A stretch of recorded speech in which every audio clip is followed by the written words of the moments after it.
Bonjour à tous, Valérie Arenschmidt, je suis directrice grand compte pour les secteurs des boissons, des boissons, distribution et restauration. Nous allons partir dans le cœur du sujet. Donc, l'étude Shopper, c'est une étude très intéressante que nous avons initiée en 2018 et qui avait été restituée secteur par secteur à un grand nombre d'entre vous et qui nous avait donné un éclairage en fait sur la perception des emballages, car pour la première fois, nous avions fait une étude en magasin, en linéaire, lors de l'acte d'achat sur la perception des emballages. Et c'était la première fois que nous avions une étude uniquement focalisée sur la perception de l'emballage. Et lors de l'acte d'achat, en fait, parce que vous, habituellement, vous en faites, et vous en faites de plus en plus qui ont des questions en plus sur l'emballage, mais elles sont avant tout sur votre produit. Elles ne sont pas uniquement sur l'emballage. Et l'année 2020 est celle que nous vivons actuellement, très particulière, et le confinement a eu des effets très forts sur la consommation. Vous l'avez tous vu. Alors, juste, monsieur, on a pris le parti de déconnecter les webcams, hein, monsieur Martinez. Voilà, merci, parfait. Donc du coup, la consommation a eu des effets le confinement a eu des effets sur la consommation, vous l'avez tous vu dans un sens ou dans l'autre, et des questions se sont posées sur la perception des emballages. Donc là, nous allons voir tout ce que cette mise à jour de l'étude sur en particulier le secteur des boissons et le secteur de l'épicerie va nous apporter comme éclairage en fait en 2020. Donc, Catherine, je te laisse la parole pour la suite. Donc, vous voyez, 55 minutes de présentation et après, le temps de questions-réponses, sauf les petites questions qu'on peut reprendre au fil de la présentation. Donc, bonjour à tous. Je me présente, je suis Catherine Maruc et je suis responsable du pôle études et prospectives au sein de la direction client et marketing. Et donc, je pilote les études Shopper dont je vais vous présenter les principaux résultats. Ah, et je voulais juste compléter, excuse-moi Catherine, et comme ça tout sera dit pour la présentation.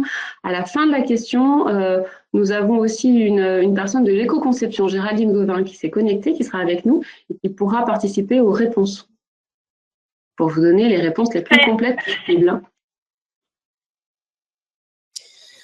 Très bien, donc nous allons commencer. Donc pour cette édition Shopper 2020, nous avons étudié 20 catégories et donc nous en avons réactualisé 18 par rapport à l'édition précédente et nous en avons traité deux nouvelles, les fruits et légumes, puisque en période de pandémie, il y avait pas mal de questions autour de l'emballage justement des fruits et légumes et du vrac, et puis la papeterie pour avoir un secteur non alimentaire en dehors de la droguerie, parfumerie et hygiène. Donc aujourd'hui, comme le disait Valérie, nous allons traiter les boissons et donc les catégories s'affichent avec la bière, les eaux, les sodas, les jus de fruits pour la partie boisson et pour l'épicerie, on va avoir les catégories confiserie, tablette chocolat, madeleine, biscuits secs, céréales et les produits salés, apéritifs, les chips. Alors, le périmètre d'enquête, il a été élargi pour cette édition-là parce que nous avons interrogé les consommateurs dans des circuits de distribution qui n'étaient pas présents dans l'étude précédente, à savoir le proxy et les magasins bio. Donc, 20 catégories issues de différents univers des produits de la grande consommation. Cela fait au total 1600 consommateurs puisqu'il nous faut à peu près 80 personnes, puisque c'est du face-à-face, pour avoir un échantillon robuste. Et donc cet échantillon, il est représentatif de la population française. Concernant les différents circuits de distribution, eh bien ce sont les principales enseignes qui ont été couvertes sur toute la France. Alors nous ne sommes pas allés dans les hard discounts, c'est toujours un peu compliqué de mener des enquêtes dans ces enseignes-là. Alors, étant donné qu'il y a eu une édition 2018, eh bien, nous avons calculé les évolutions 2018-2020. Et pour que ce soit totalement rigoureux, nous les avons calculées à périmètre constant, c'est-à-dire sur les 18 catégories présentes en 2018, et donc sans la papeterie, les fruits et légumes, et uniquement au niveau des achats en hypermarché et supermarché. Donc, ce que vous allez voir s'afficher, ce sont tous les résultats 2020 sur l'ensemble du périmètre. Par contre, lorsqu'il s'agit des évolutions, eh bien, ce sont des évolutions à périmètre constant entre 2018 et 2020, et donc ce sont des évolutions au point. C'est-à-dire que lorsqu'on passe de 30 à 35%, eh bien, on a 5 points supplémentaires. Et donc, nous avons aussi redressé les résultats pour qu'ils soient représentatifs des différents circuits de distribution, parce que notamment les acheteurs dans des magasins bio ont des comportements un tout petit peu différents par rapport aux acheteurs dans les hypermarchés, supermarchés. Donc, nous avons redressé les résultats. En termes de méthodologie, eh bien, c'est la même que pour l'édition 2018. Donc, nous avons d'ailleurs travaillé avec le même cabinet qui est Action Plus, avec tout d'abord une phase qualitative exploratoire de 20 entretiens d'1h30. Et là, cette phase qualitative, elle avait quand même pour objectif principal de voir s'il y avait un impact du contexte de crise sanitaire sur la perception des emballages par les consommateurs. Et puis de préparer la phase quantitative qui est bien le cœur de l'étude pour mesurer justement ce comportement des consommateurs, voir si ce qu'on avait observé dans la phase qualitative était mesuré en quantitatif. Donc le terrain, comme vous le voyez, il a eu lieu très proche de la fin du confinement, puisqu'il a eu lieu en juillet, entre le 28 et le 22 juillet 2020. Avec un questionnaire qui était relativement long dans un contexte sanitaire qui était particulier. Donc 23 minutes, on a réussi à tenir cette durée pour cette étude-là. Donc nous avons reconduit les grands thèmes de l'édition 2018 et toujours, parce que c'est très important pour nous, pour vraiment mesurer la perception du consommateur, de privilégier les questions ouvertes.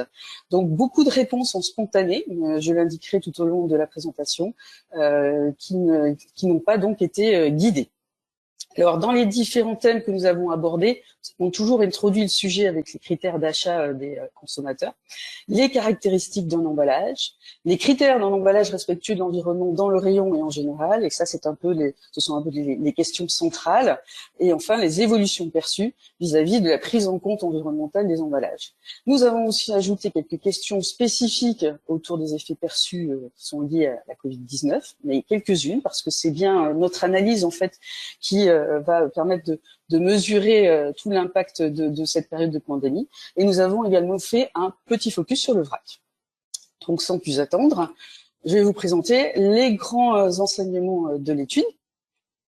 Alors, tout d'abord, le premier enseignement, c'est que on est en 2020, on a un consommateur qui est beaucoup plus attentif à l'emballage et qu'il est plus critique vis-à-vis de celui-ci.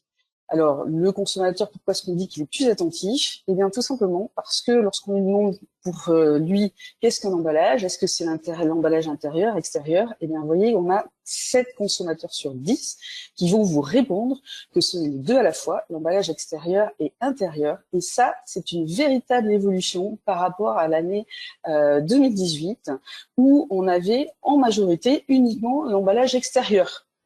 Donc là, on voit bien qu'il y a un consommateur qui est beaucoup plus attentif à l'emballage et de ce fait, vous allez voir qu'il est nettement plus critique. Quand on fait plus attention à quelque chose, eh bien, on est probablement plus exigeant. De ce fait, lorsqu'on a posé la question au consommateur de savoir si l'emballage lui plaisait, eh bien, on a une réponse. Alors, vous allez me dire, mais c'est plutôt positif comme résultat, puisqu'on a 90% de réponses positives. Oui, mais simplement, ce qui est intéressant de voir, c'est l'évolution par rapport à 2018 et notamment les extrêmes. Je rappelle que ce qui est très important au niveau des extrêmes, eh bien, c'est qu'on a, que ce soit en perception positive ou en perception négative, des consommateurs qui sont très convaincus lorsqu'ils s'expriment. Et là, vous voyez, on a perdu 10 points sur un échantillon conséquent de plus de 1600 personnes. Eh bien, c'est important comme baisse. Et donc, on voit qu'on a une perte de l'attractivité des emballages par rapport à l'année 2018. Et c'est une perte qui est plus importante dans les catégories notamment de l'épicerie. Alors, pour les madeleines et les biscuits secs, on a perdu 16 points. Les céréales, 16 points également. Et pour les emballages de PSA Chips, 12 points. Alors, je précise, je vous ai dit en début de présentation qu'on avait des échantillons de 80 personnes par catégorie. eh bien, je vous présenterai les évolutions qui sont au-delà de 8 points parce qu'ils sont significatifs au-delà de 8 points. En dessous, c'est pas vraiment une évolution, on peut parler plutôt de stabilité ou de tendance. Donc, une perte d'attractivité des emballages et notamment dans l'épicerie. Alors, un autre résultat de l'étude, c'est que vous allez voir qu'on a un consommateur, donc il est plus critique vis-à-vis de l'emballage, il est plus attentif, donc il va avoir plus d'exigences au niveau des attentes environnementales, dans un contexte où je ne vous apprends rien, il y a une évolution de la prise de conscience environnementale qui est très forte, ça évolue très fortement, mais vous allez voir, ça reste dans la continuité de 2018. Alors, pourquoi est-ce que je dis ça ? Donc là, ici, nous avons posé la question qui est centrale, qui était centrale en 2018 et qui est centrale en 2020. D'après vous, qu'est-ce qu'un emballage qui respecte le mieux l'environnement? Et donc, cette question, elle est en spontané. Donc, les réponses n'ont pas du tout été guidées par les enquêteurs. Et eh bien, le premier critère, ça reste toujours le critère de recyclabilité des emballages, à hauteur de 72%. Donc 7 consommateurs sur 10, ce qu'on leur demande, qu'est-ce qu'un emballage qui respecte mieux l'environnement, va répondre, eh bien, c'est un emballage qui est recyclable. Et là aussi, on a une évolution importante par rapport à 2018, puisqu'à périmètre constant, eh bien, ce critère-là prend 8 points. Donc, plus de demandes pour de la recyclabilité. Et là, je vous ai mis un petit verbatim qui, certes, n'est pas dans l'épicerie et les boissons, mais qui est assez révélateur. Dans une douche, vous laissez échapper votre tube, sinon en verre, vous allez vous retrouver avec des débris de verre par terre, des crises de blessures. Donc, il faudrait quand même du plastique. Donc, il faudrait qu'il soit recyclable. Donc, s'il y a du plastique, dans tous les cas, eh bien, il faut qu'il soit recyclable. Et on voit l'importance de ce critère ici. Alors, pourquoi aussi je disais que nous étions dans la continuité de 2018? Eh bien, la hiérarchie des 3 premiers critères par rapport à 2018 reste la même, parce qu'on a la recyclabilité en numéro 1, mais on a aussi l'emballage biodégradable en numéro 2, et l'emballage en papier carton en numéro 3. Ensuite, ça bouge un peu, et on va regarder par grands enjeux quels sont les différents résultats. Alors, par catégorie, qu'est-ce que cela donne ? Eh bien, vous voyez que on a une intensité qui est différente suivant les différentes catégories, avec eh bien quand même 9 consommateurs sur 10 qui vont citer le critère de recyclabilité dans les madeleines et biscuits secs. Donc, ça descend à 6 sur 10 pour les sodas. Mais ce qui est important de voir, c'est que ce critère-là, il est numéro 1 dans toutes les catégories. Alors que en 2018, finalement, on l'avait en numéro 2 dans les sodas. Là, il est passé en numéro 1. Et puis, on a des évolutions très importantes par rapport à 2018. Donc, vous voyez, pour les madeleines biscuits secs, on a 41 points supplémentaires à périmètre constant. Dans les confiseries tablette de chocolat, 25. Dans les eaux, 14 points. Et pour les sodas, qui justement, ce critère était numéro 2, il est passé numéro 1, avec une augmentation de 20 points par rapport à 2018. Il n'y a que pour la bière et les panachés où le critère reste important, mais il a baissé de 20 points. Donc, globalement, une demande pour des emballages recyclables qui s'est vraiment intensifiée par rapport à 2018. Alors, autre résultat qui montre aussi que on a une demande pour la recyclabilité qui s'intensifie, eh bien, lorsqu'on a demandé aux consommateurs quelles étaient les caractéristiques qui étaient les plus importantes pour eux, donc en 2018, ils ont répondu la praticité et la protection du produit avant tout. C'est toujours le cas en 2020, mais ce qui est intéressant, c'est regarder le 4e critère. Il se recycle à hauteur de 22%. Et lui aussi, eh bien, il évolue puisqu'il prend 7 points. Donc là, je rappelle qu'on n'est plus sur l'échantillon de 80 personnes. On est sur un échantillon, c'est l'échantillon global de l'étude. Donc 7 points par rapport à 2018, avec des critères de praticité qui perdent un petit peu d'importance. Et donc une montée en puissance de ce critère-là et de la demande pour avoir un emballage recyclable. Donc, vous voyez ici les résultats pour les boissons, avec 32%, la bière pour les jus, 30% pour la bière et 28% pour les eaux et les sodas, donc au-dessus de la moyenne en termes de demande. Dans l'épicerie, c'est un petit peu plus varié. Vous voyez qu'elle est supérieure pour la confiserie et tablettes de chocolat pour les céréales. Et puis pour PSA chips et madeleine biscuits secs, on est dans la moyenne ou en dessous. Donc on peut dire quand même que on a une demande pour avoir des emballages recyclables qui s'intensifie. Alors, si, vous allez voir, on va aborder, alors pas à ce niveau-là, vous l'avez à 4%. Je réponds à la question qui a été que je vois dans le chat. Emballage à réutiliser à 4%.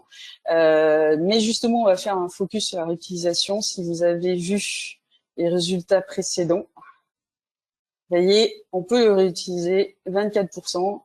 C'est un des critères les plus importants. Alors, concernant les résultats, oui, je vois qu'il y a des remarques sur bon pour l'environnement, 11%. Oui, parce que bien pour eux, c'est la recyclabilité d'abord, avant d'avoir un critère un petit peu général sur bon pour l'environnement. N'oubliez pas ici qu'on est sur des caractéristiques donc de la fonctionnalité, c'est-à-dire que cette question-là, c'est voilà, qu'est-ce que vous demandez à des emballages avant toute chose. Alors non, sur la ressource durable, on l'a pas testé ici. Donc voilà, c'est avant toute chose, on demande aux consommateurs quelles sont ces caractéristiques principales de l'emballage, et donc il va très naturellement vers la praticité avant toute chose. Donc, importance de la recyclabilité comme résultat, même au milieu de critères de praticité, de conservation.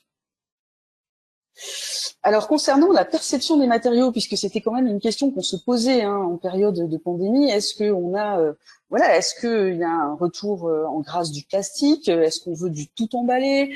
Où est-ce que ça en est? Puisqu'il y a eu un peu tout et son contraire dans les médias. Et bien là, vous voyez que la perception des matériaux, elle reste inchangée, mais il y a un petit mais, et je ne vais pas vous le dévoiler tout de suite. Donc, si l'on reprend nos critères d'emballage qui respectent le mieux l'environnement, vous voyez que l'emballage en papier carton 26%, l'emballage est en verre 19%, on a toujours une perception positive des matériaux. Petite baisse pour les emballages en papier carton et une hausse pour l'emballage en verre. Donc vous allez voir que par rapport à d'autres enjeux, ces évolutions sont assez faibles. Donc on a une relative stabilité de la perception et on a des consommateurs qui nous disent toujours qu'ils essaient de privilégier le carton et le verre plutôt que le plastique, qui est moins bon pour l'environnement. Alors on a demandé aux consommateurs si l'emballage du produit qu'ils venaient d'acheter dans le rayon respecter au mieux l'environnement ou pas. Donc là, ils venaient de mettre le produit dans le caddie et donc on a 1600 emballages pour lesquels on a ce résultat.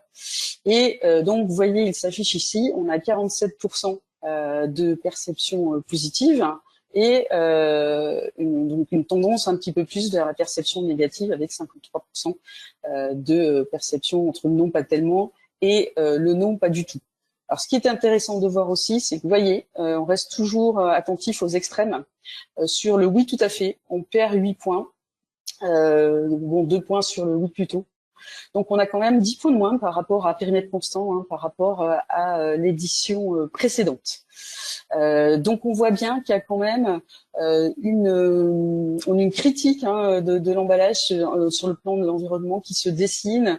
On a des perceptions un peu plus, on a un consommateur qui est plus attentif et qui est plus sévère par rapport à l'année 2018. Alors, lorsqu'il dit que le produit respecte mieux l'environnement, eh bien, c'est pour la mention recyclable. Alors, la mention recyclable, en vrai, vous savez, on a un consommateur qui confond un peu les logos et donc c'est pas forcément marqué recyclable, mais pour lui, dans son esprit, ça l'est. Soit qu'il est confondu, soit que cela soit vraiment, bien sûr, mais soit qu'il est confondu un logo, ou bien pour lui, c'est tout simplement parce que l'emballage est recyclable. Donc c'est le premier critère à égalité avec le papier carton, qui donc a toujours cette perception positive. Par contre, eh bien, c'est beaucoup plus tranché côté perception négative, avec presque un seul critère lorsqu'il est cité, puisque c'est le plastique qui ressort à hauteur de 75%. Donc vraiment, on a des opinions qui sont plus tranchées qu'en 2018. On a un consommateur qui est plus exigeant sur le plan environnemental, mais qui a toujours en ligne de mire le plastique. Donc il n'y a pas eu, par rapport à ce contexte de pandémie, eh bien une évolution positive en faveur du plastique. Vous allez même voir que c'est plutôt le contraire. Alors, qu'est-ce que cela donne par catégorie? Donc là, ici, vous avez les perceptions positives. Tout naturellement, on est plus positif pour la bière et le panaché, où on a beaucoup de verre. Pour les jus de fruits, où c'est la brique, et vous allez voir qu'on va détailler les résultats tout à l'heure, avec la perception la plus négative pour les emballages de soda. Et voyez ici, ce qui est intéressant de voir, ce sont les évolutions par rapport à 2018, toujours sur le oui tout à fait. On a quand même une sanction, y compris d'ailleurs du côté bière, qui est le plus élevé, des emballages sur le plan environnemental que ne viennent pas compenser. Que ne vient pas compenser le oui plutôt. Donc positive, c'est souvent on a, si vous regardez par exemple les céréales, elles perdent 12 points en tout, les eaux vont perdre 9 points, et bon les sodas, eh bien là c'est un peu sans appel, que ce soit ils perdent 26 points. Donc vous voyez, on a quand même des perceptions beaucoup plus sévères qu'en 2018. Alors lorsque on a une perception négative, eh bien c'est tiré par l'utilisation du matériau plastique. Vous voyez que c'est plus intense d'ailleurs pour les catégories boissons que sur la moyenne qu'on a vue précédemment. Mais aussi, regardez, quand je disais que les perceptions des matériaux n'avaient pas changé, on avait toujours une espèce de séparation entre verre et papier carton, avec une opinion positive d'un côté, et puis le métal qui était aussi sanctionné par rapport avec le plastique. Et ça n'a pas vraiment changé, vous allez le voir, parce que pour le premier critère de perception négative, pour les bières, eh bien c'est l'emballage en métal. Donc, opinion plus sévère de nos consommateurs vis-à-vis des emballages en général et vis-à-vis aussi quand même des matériaux.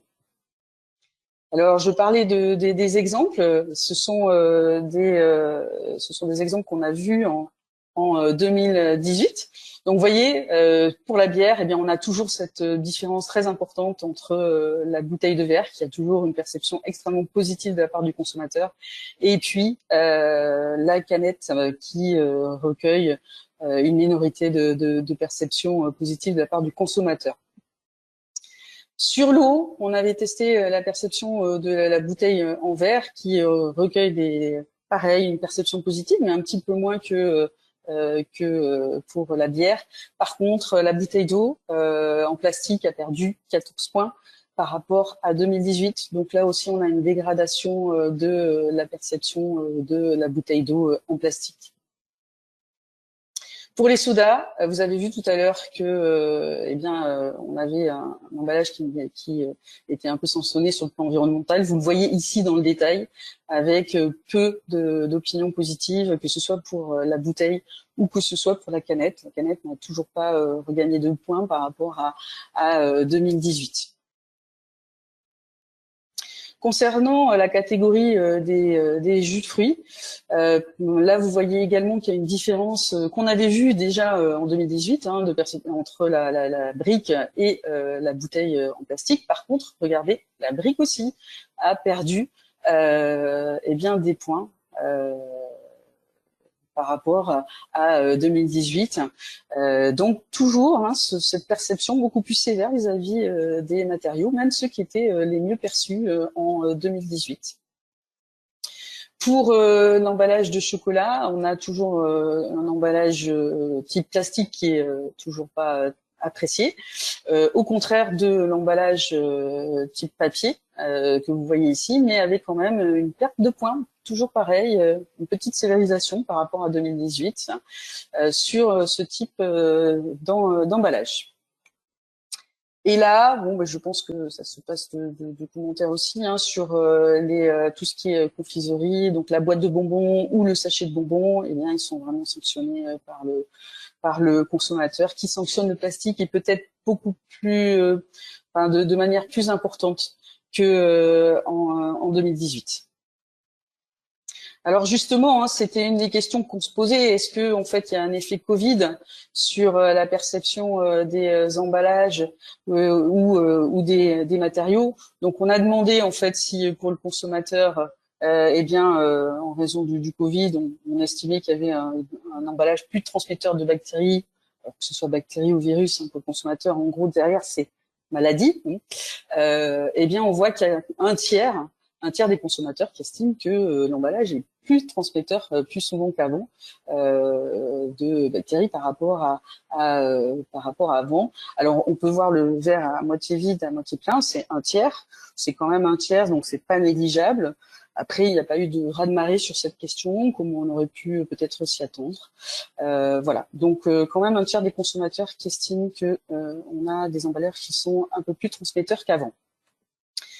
On en a aussi un sur deux qui pense qu'il y a certains matériaux qui sont potentiellement plus transmetteurs que d'autres, et notamment le plastique et le carton. Donc vous voyez le ranking avec 75% pour l'emballage plastique, 49% pour le carton. Donc le carton est entouré par du plastique, ce qui fait dire sur ce résultat-là qu'on a probablement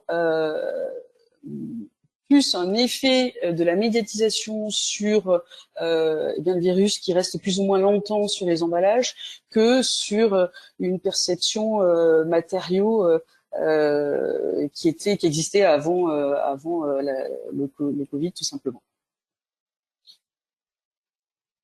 Alors autre enjeu, eh bien c'est la montée en puissance des attentes qui sont vis-à-vis de la réduction des emballages. Et donc là, on a d'ailleurs potentiellement l'effet bien de la période de pandémie sur cet enjeu-là. C'est probablement celui-là qui a le plus évolué en raison de la pandémie, plus que la perception des matériaux. Elle s'est peut-être accentuée en raison de la médiatisation sur le fait que les emballages étaient porteurs et plastique, le virus durait plus longtemps sur le plastique, sur le carton, mais quand même, la sévérisation de la perception, elle est probablement due aussi à cette prise de conscience environnementale et qu'elle est plus due à cela que au Covid. Par contre, sur cet enjeu-là, eh bien, vous allez voir quand même qu'on a une montée en puissance de ces critères d'avoir peu d'emballage ou pas de suremballage de la part du consommateur. Vous voyez, plus 7 points par rapport à 2018,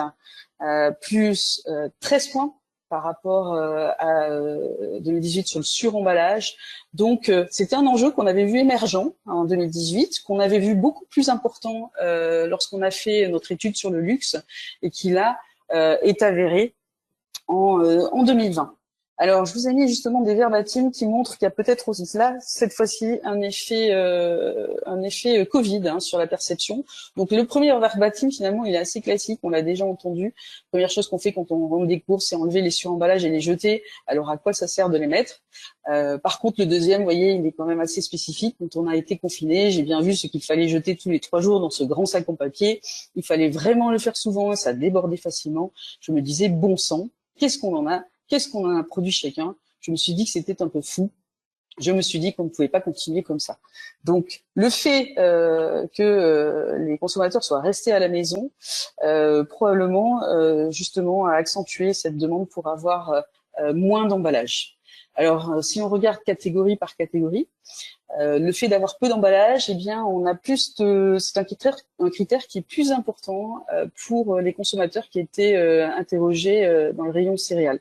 Alors, la question est générique, mais tous les résultats sont influencés par ce que voit le consommateur, puisque lui, lorsqu'il vous répond, il est en face du rayon céréales. On voit ensuite qu'il y a une demande pour les jus de fruits et les sodas, et beaucoup moins pour les bières et panachés, avec là aussi des évolutions très conséquentes par rapport à 2018, 23 points, 28 points, 19 points. Donc une évolution au niveau de ces critères par rapport à 2018 qui deviennent un peu incontournables. On a quand même plus d'un consommateur sur 5, presque 1 sur 4, qui cite spontanément le fait d'avoir moins d'emballage comme critère environnemental. Donc pour le suremballage, vous voyez, On a toujours les céréales hein, qui sont en tête de citation. C'est beaucoup plus marqué d'ailleurs dans l'épicerie en termes d'évolution, puisque 31, on est sur une trentaine de points, un peu moins sur les boissons, mais tout de même, hein, vous voyez, il y a des fortes évolutions. 25 points, 24, c'est quand même pas négligeable. Donc, si on doit résumer, c'est quand même côté céréales qu'on a cette demande qui est la plus marquée. Pardon. Qu'est-ce qui est passé? Excusez-moi, j'ai eu une fausse manœuvre, donc je remets. Voilà. Et j'en profite pour rappeler que, en effet, toutes les personnes n'ont pas indiqué leur nom de prénom, donc ne pourront pas vous envoyer la présentation en fait à l'issue du webinaire. Alors, concernant justement cette demande de réduction, on a on avait des emballages qui étaient déjà un peu emblématiques en 2018, hein, avec les biscuits apéritifs. Donc là, vous voyez que pareil, on n'est pas sur la demande, sur le critère de réduction, mais le côté plastique, puisqu'on a un sachet qui perd 36 points hein, par rapport à 2018. Donc, on voit toujours cette perception qui se dégrade en 2020, avec au total 24 points de perdus. Mais ce qui est intéressant lorsqu'on a un paquet de biscuits apéritifs avec un sachet à l'intérieur, eh bien, c'est qu'on demande aux consommateurs en fait de regarder à l'intérieur. Donc, la boîte en carton a assez naturellement hein, une perception positive de la part du consommateur. Par contre, on voit que cette perception, elle s'effrite hein, dès lors qu'on demande au consommateur de regarder à l'intérieur du paquet et qu'il s'aperçoit finalement qu'il y a deux emballages, ou en tout cas qu'ils en reprennent conscience qu'il y a deux emballages dans ce paquet de biscuits. Même type de résultat pour les céréales. Donc, vous voyez un emballage carton plus sachet qui est mieux perçu que le doigt pack. Et puis, quand même, avec une perte, hein, quand je vous disais que finalement, ce côté un peu sévère de l'emballage se retrouve un peu dans tous les résultats. Donc là, on a une perte de 19 points. Par rapport à 2018. Et lorsqu'on regarde à l'intérieur du paquet, vous voyez, on a des consommateurs qui sanctionnent beaucoup plus, d'ailleurs, que la boîte de biscuits apéritifs, qui sanctionnent beaucoup plus le fait d'avoir deux emballages à l'intérieur. Donc là aussi, l'association boîte et sachet des céréales est nettement moins bien perçue, dès lors qu'on a un consommateur qui prend conscience des deux types d'emballages. On a d'autres résultats qui sont révélateurs de cette demande pour la réduction des emballages. Donc, vous voyez, vous avez un paquet de biscuits non portionnables versus un paquet de biscuits avec des sachets individuels. Et là aussi, on a une différence de perception qui est importante hein, par rapport entre les deux. Pour les madeleines et biscuits secs, on a pareil une différence de perception, mais il se trouve que voilà, on a des résultats qui sont un peu en dessous, probablement parce que on est sur des emballages plastiques aussi, hein, par rapport à nos emballages de biscuits qui étaient d'abord carton. Mais vous voyez une préférence toujours pour les madeleines en sachet. Non en sachet, pardon, avec aussi une perte au niveau de la perception, puisque moins 18 sur la perception positive pour le sachet de madeleine. Donc une sanction pour les madeleines en sachet individuellement, mais aussi une baisse concernant la perception des madeleines en sachet et en vrac. Alors, on a fait un petit focus sur le vrac avec quelques questions. Déjà, le vrac, on peut rappeler le résultat qui est lié à notre question centrale. Hein, c'était un consommateur sur 10 qui va citer spontanément le fait de ne pas avoir d'emballage en vrac comme critère environnemental. Donc, vous voyez que c'est plus important pour les acheteurs d'eau ou de céréales. Alors, il faut quand même préciser hein, que dans l'esprit du consommateur, il y a parfois un mélange au niveau des termes. Le vrac, pour un consommateur, ça peut vouloir dire plusieurs choses. Ça peut vouloir dire des bouteilles d'eau qui sont individuelles. Ça peut vouloir dire aussi des céréales en vrac, comme on le voit dans les distributeurs, les madeleines et les biscuits secs aussi. Mais parfois, et vous allez le voir notamment sur la réutilisation, les termes vrac, réutilisation, réemploi, on a un consommateur qui est pas toujours très on va dire très expert dans ces termes-là, et donc il peut y avoir parfois des confusions. Donc toujours est-il que la demande de vrac, elle est plus importante pour les eaux et céréales et beaucoup moins dans la bière.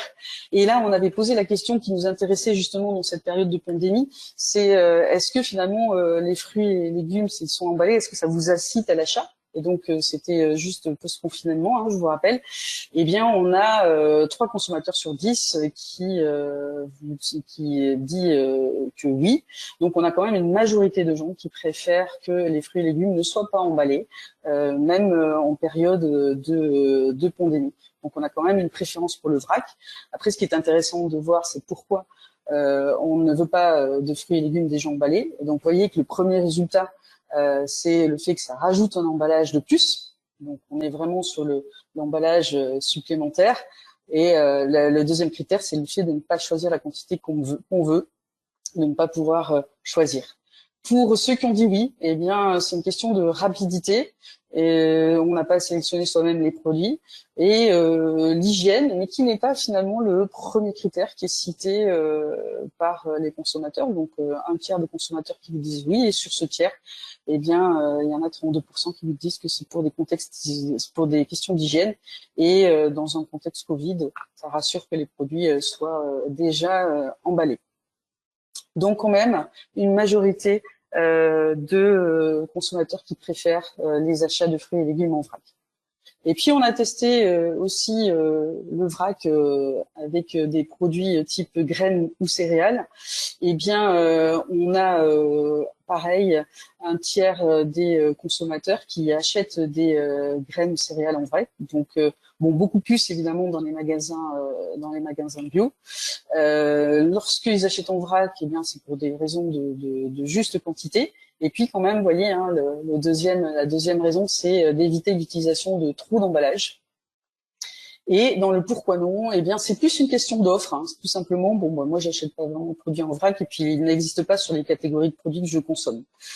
Donc on a des achats en vrac plus pour des raisons de juste quantité et d'utilisation réduite des emballages. Donc on voit quand même cette demande pour de la réduction qui est plus qu'émergente chez le consommateur. Et lorsqu'on n'achète pas, c'est plus une question d'offre. Il n'y a pas forcément les produits que je cherche qui vont expliquer le fait de ne pas acheter. Alors, autre enjeu très important qui émerge très fortement en 2020 par rapport à 2018, eh bien, c'est l'enjeu autour de la réutilisation et des recharges. Donc, lorsqu'on reprend notre question, hein, l'emballage qui respecte le mieux l'environnement, vous voyez que le critère du réemploi, on peut le réutiliser, et bien est cité par un consommateur sur 4. Donc là, on a une très forte progression par rapport à 2018. On avait vu une petite émergence, on l'avait vu beaucoup plus importante dans le secteur du luxe, et là, elle est avérée cette année, hein, en 2020. 12 points par rapport à 2018, c'est vraiment conséquent. Et ce qui est intéressant aussi de voir, c'est qu'il y a une demande pour des recharges qui était quasiment inexistante en 2018, puisqu'ils ont pris 7 points et qu'on est à 11%. Donc on voit quand même que la réutilisation devient quand même un critère environnemental majeur pour le consommateur. Alors un verbatim qui pareil n'est pas dans votre secteur mais qui est issu de la phase quantitative. Donc vous voyez, bon s'il y a du plastique, alors tout à l'heure c'était si on doit utiliser du plastique, autant qu'il soit recyclable. Et là, si l'emballage est en plastique, autant le réutiliser, comme pour le parfum. Alors, qu'est-ce que cela donne par catégorie? Eh bien, le critère est davantage cité pour les jus de fruits et les céréales, avec une forte progression, hein, côté céréales, madeleine, biscuits secs, et puis côté bière aussi. Donc, on est au-dessus de la moyenne à partir des eaux, et en dessous à partir des bières et panachées. Enfin, bière et panachées, c'est dans la moyenne, mais en dessous sur les sodas, confiseries, tablettes et chocolats et produits salés apéritifs. Donc quand même une forte évolution pour certaines catégories. Côté recharge, eh bien la demande elle est plus importante sur les madeleines et biscuits secs. Alors probablement, mais là ce sera intéressant de vous entendre aussi, hein, en raison de l'utilisation de boîtes qui permettent de réassortir les biscuits ou les madeleines. Et céréales, jus de fruits, on est aussi au-dessus de la moyenne. Les œufs, les produits salés, on s'approche de la moyenne. Et enfin, il y a beaucoup moins de demandes pour tout ce qui est confiserie, et tablettes de chocolat et bière et panache. Donc on reste sur des acheteurs, notamment dans les céréales, et madeleines et biscuits secs, qui sont beaucoup plus sensibles aux critères à la fois de réutilisation et de réemploi, sans oublier les jus de fruits. C'est un peu le trio pour cet enjeu. Alors autre résultat, eh bien c'est l'intégration de recyclé qui devient un critère visible. Il émergeait à peine en 2018. Eh bien, cette année, il est à 14% de citation, ce qui fait une évolution assez conséquente de 7 points par rapport à 2018. Alors, ça évolue lentement. On avait toujours dit pour l'édition 2018 que ça serait intéressant de voir comment ce critère allait progresser, puisqu'il y a quand même de plus en plus de communication sur le sujet. Donc, il progresse moins vite que peut-être que d'autres critères, mais voilà, il y a quand même l'intégration de matières recyclées commence à être citée spontanément par par un consommateur sur 6. Donc, on a des résultats qui sont intéressants. Et ici, vous voyez par catégorie que c'est un critère qui est plus cité pour les madeleines, les biscuits secs, les céréales, avec une forte progression par rapport à 2018. Et c'est un peu le contraire dans la catégorie des œufs, puisque eh bien c'est un critère qui perd 18 points. Les œufs, en fait, c'était la catégorie pour lesquelles ce critère était le plus important en 2018, puisqu'il y avait un tiers de citation. Et là, c'est plus le cas. Donc peut-être pour des raisons de communication, ça sera à vous de nous le dire aussi. Mais voilà, il y a quand même quelques évolutions, avec une forte demande sur madeleine et céréales. Alors, eh bien là, vous êtes particulièrement concerné par ce chapitre, puisqu'on a un consommateur qui est beaucoup plus critique. Sa perception, il est beaucoup plus sévère vis-à-vis des emballages, il est beaucoup plus sévère vis-à-vis des matériaux. Il vous demande il cite le critère de réduction, il demande la réduction du réemploi.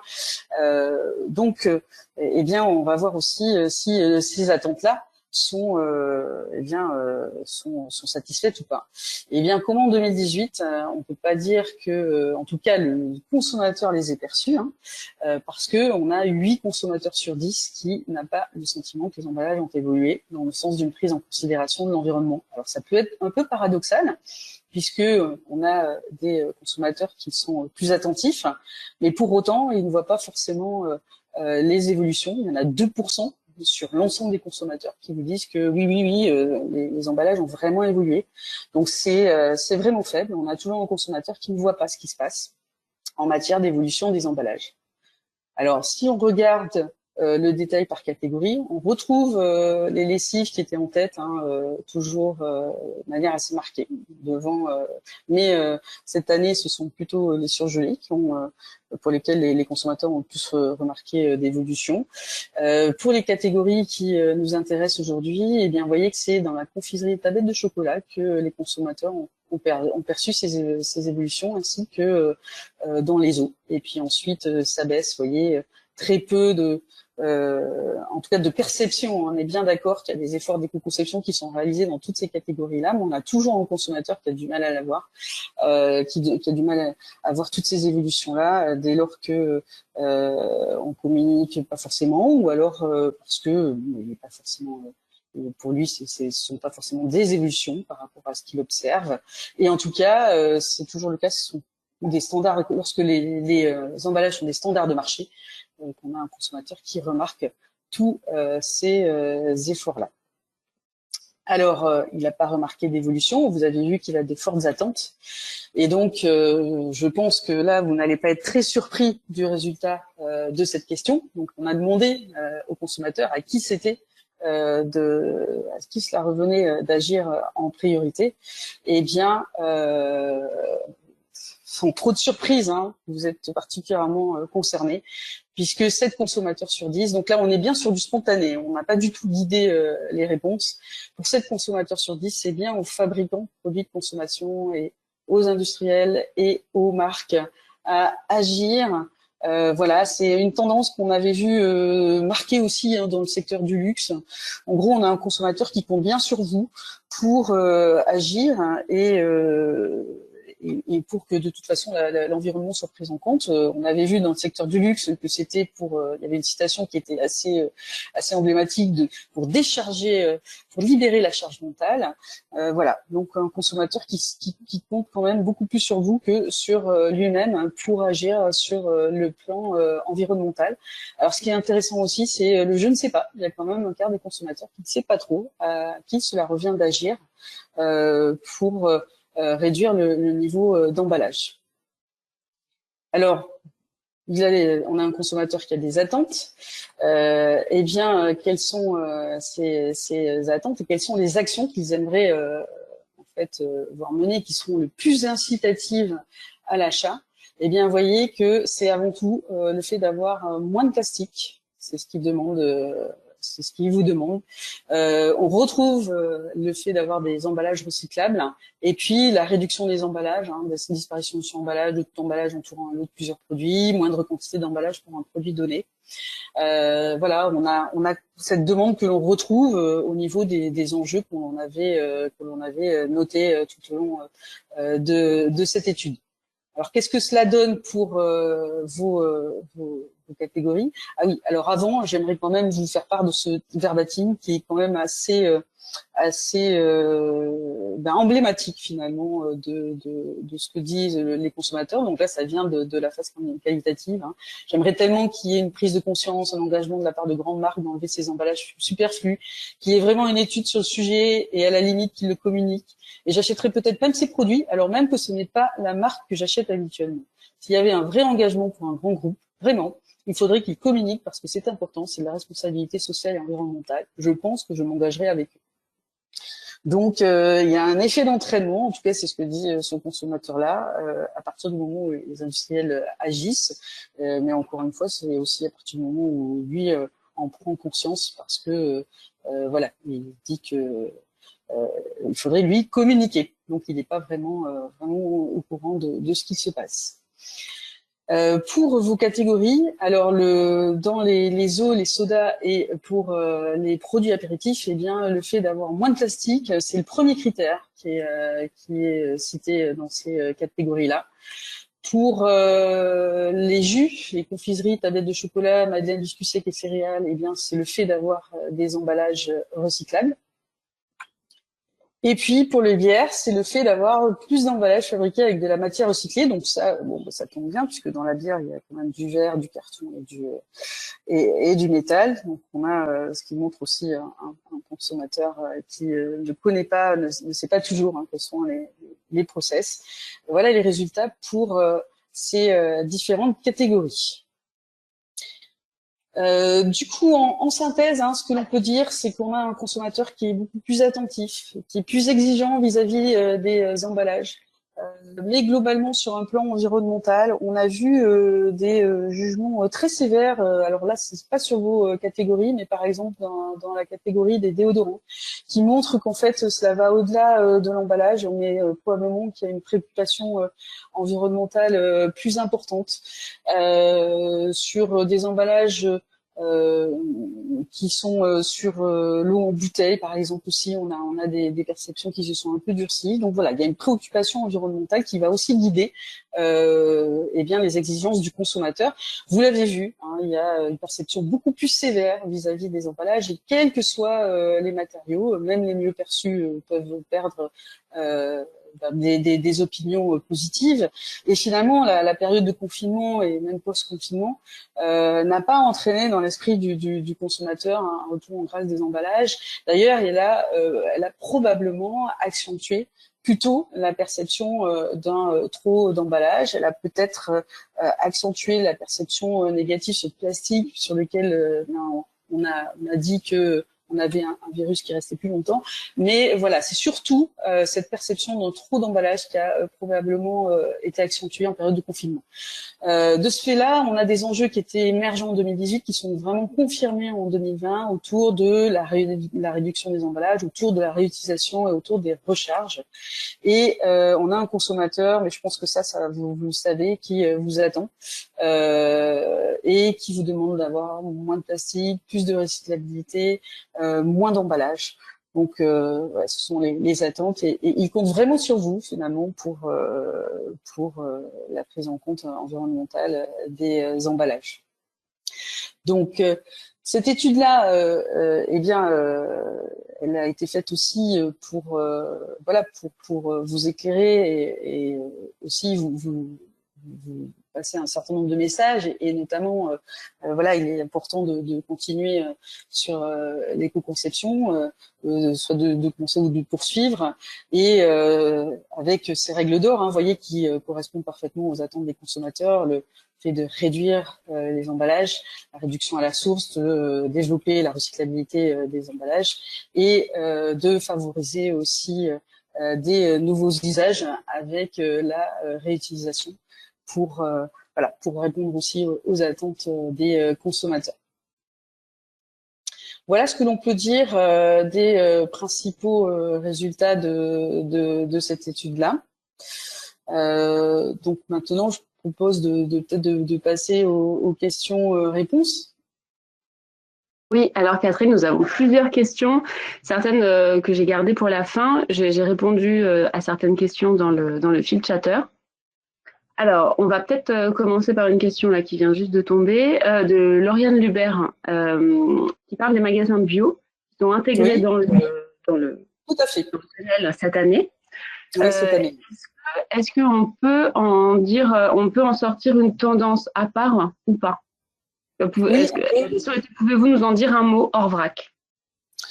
En gros, hein, sur la tendance des consommateurs de bio, on pourra donner ça de manière un petit peu plus détaillée, mais on a des consommateurs qui sont beaucoup plus exigeants et qui ont une perception environnementale qui est beaucoup plus marquée que les consommateurs en hypermarché, supermarché. Si on devait faire l'étude avec une majorité de consommateurs bio, eh bien, tous ces résultats-là serait accentuée. Alors pourquoi je vous dis ça? C'est parce que dans les premiers temps de l'exploitation de cette étude, c'est ce qu'on avait fait. On avait regardé un peu les résultats globaux, et puis moi je regardais ce qui se passait avec l'échantillon de 2018, et les perceptions étaient vraiment beaucoup plus sévères.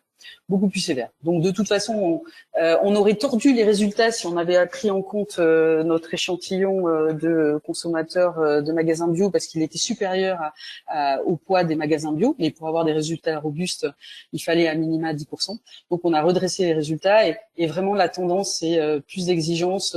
Par contre, l'opinion est beaucoup plus sévère, quels que soient les matériaux aussi. Vraiment, quels que soient les matériaux. Et donc, tous les enjeux qu'on a vus sont accentués chez les consommateurs de bio.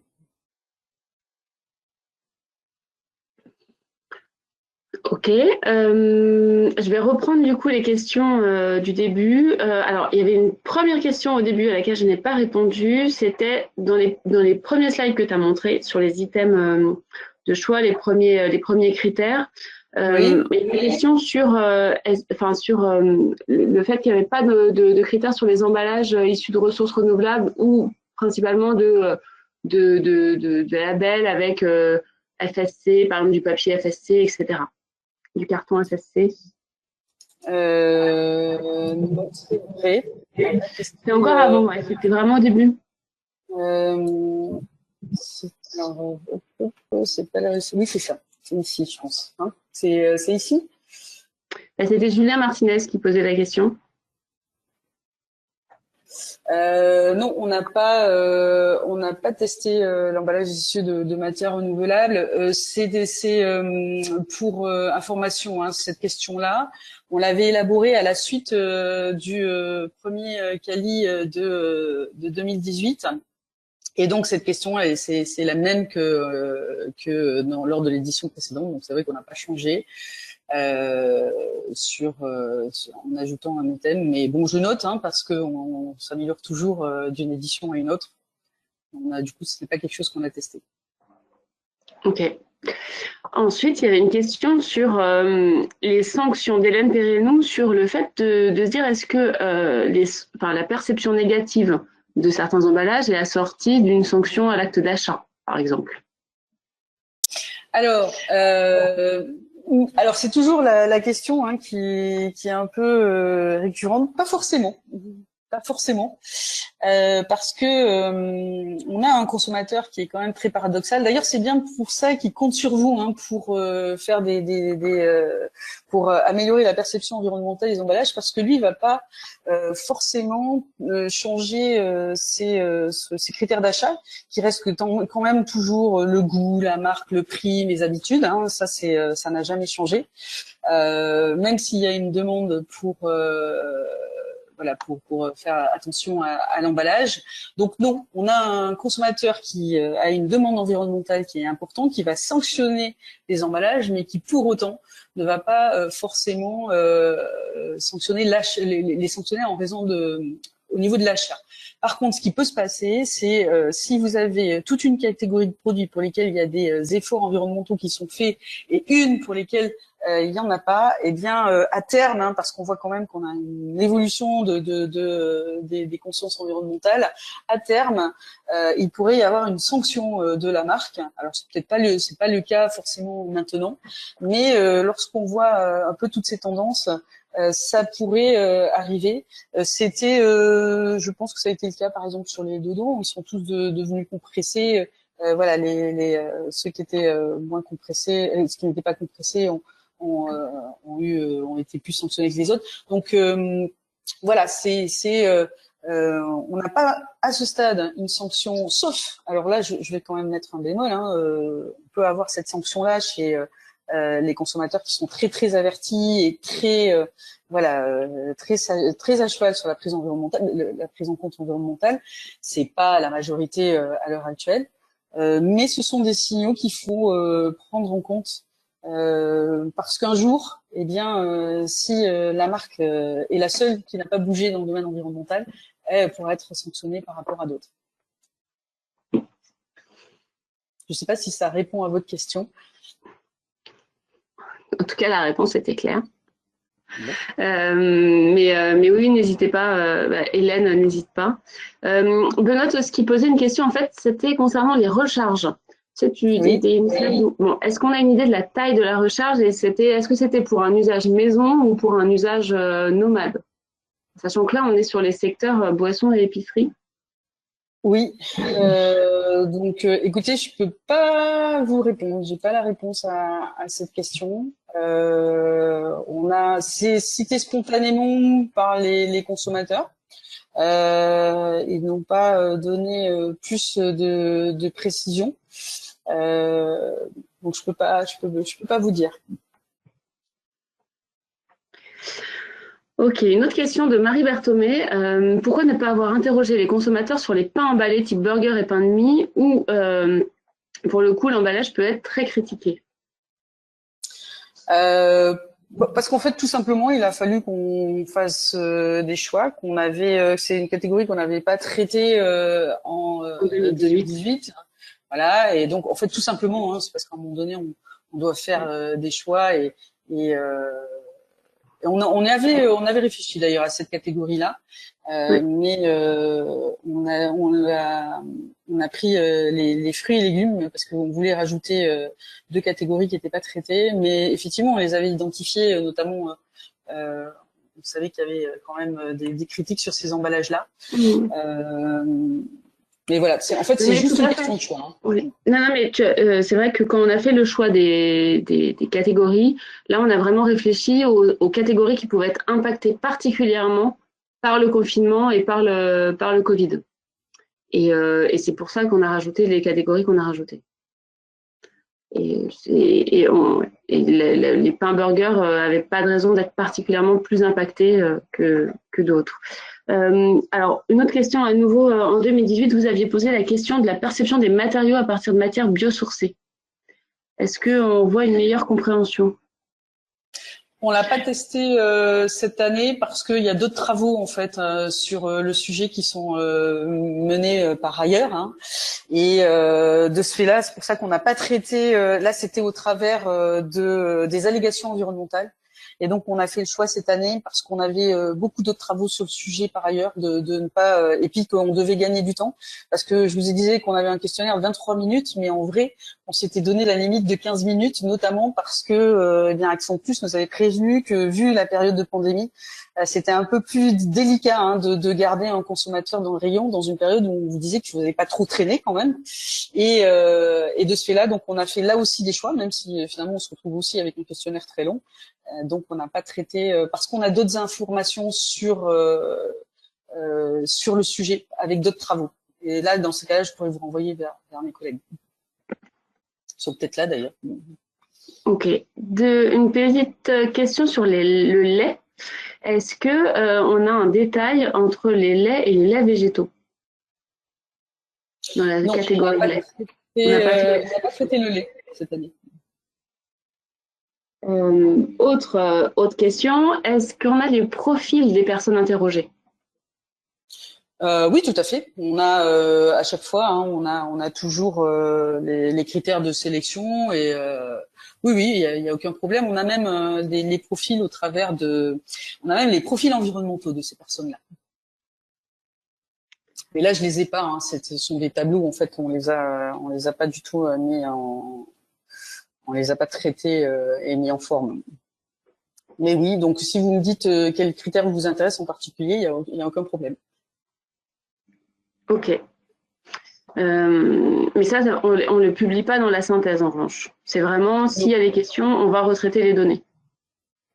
Oui, c'est-à-dire que on fait déjà on est représentatif de la population française, donc après ce qu'on pourra toujours dire c'est quelle est la part des très convaincus, voilà. Mais si cette part est trop faible, par contre statistiquement après on peut avoir des limites, mais sinon oui on peut donner un certain nombre d'informations, hein, il n'y a aucun problème.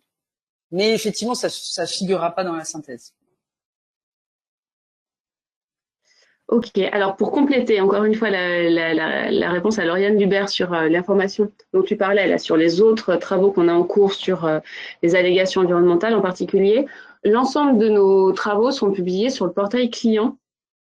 Donc dès que là, de la même façon que cette synthèse, hein, vous allez pouvoir la retrouver sur le portail client Citeo, toutes les études en cours que nous avons à côté seront aussi disponibles au même endroit. Je vous invite à régulièrement y aller. Si jamais vous ratez un petit déjeuner ou une présentation d'études que nous faisons, tout se retrouve sur ce portail client. Bon, j'ai l'impression qu'il n'y a plus de questions. N'hésitez pas si vous avez encore... Ah si, une nouvelle question. L'impact de l'extension des consignes de tri ont-elles été intégrées dans la notion de recyclable? En tout cas, pardon Valérie, dans l'esprit du consommateur, lui, il fait pas forcément la différence. Et même lui, parfois, hein, mélange en plus enfin confond à des idées reçues sur la recyclabilité qui sont presque à l'opposé des réalités industrielles. Donc, en tout cas, dans l'esprit des consommateurs, non. Ouais. En revanche, les points d'analyse, là, les shoppers étaient dans des zones en extension? Non. En plus, c'est très compliqué.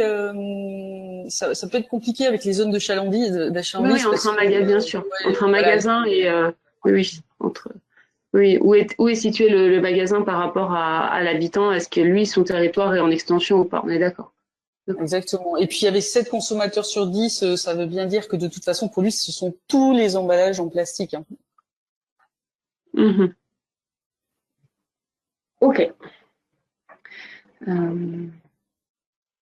Très bien. Bah, écoutez, j'ai l'impression que nous avons fini. Si vous avez des questions, vraiment, nous avons encore quelques minutes là pour les prendre.